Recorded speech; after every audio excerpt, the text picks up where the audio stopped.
It's like, if I have an evil character, there's always like they have that good moment of, like picking a kid up, brushing it off, but then they pop the balloon as they walk away. You want that closure, as a villain, and you want a good person to be, even though he's tempted, he's always going to take, even though it's the most arduous path he's going to take it anyway, and he's going to take it. He's never going to take the easy way.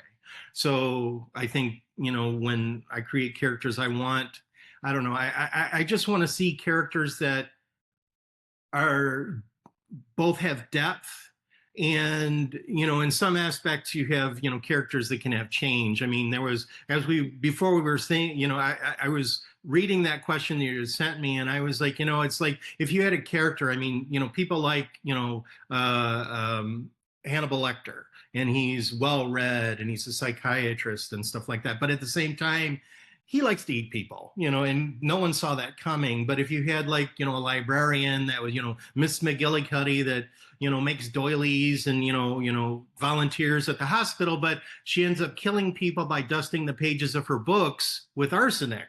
You didn't see that coming either. So it's like, you always want that, is this possible or that possible and stuff like that. So if it made any sense.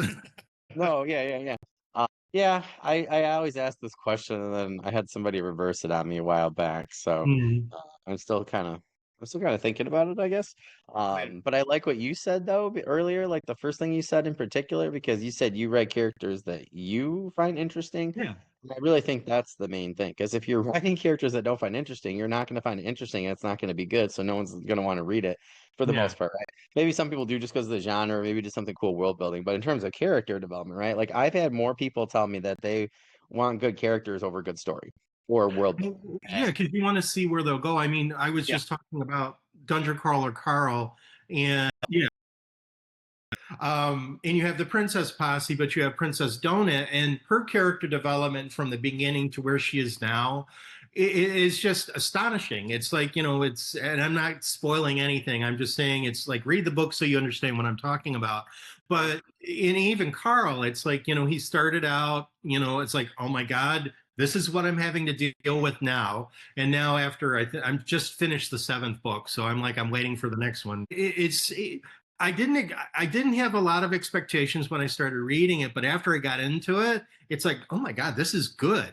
It's like, this is one I want to find out what happens, and you can go on from there. And I think that's, for me, it's like when I get a book, and especially series, it's like you want to find out, and then you get to a book, it's like, why did that have to happen now? You're totally messing everything up. But like the Dresden Files, I think there's like 17 in the Dresden Files now, and I haven't picked up the new one yet.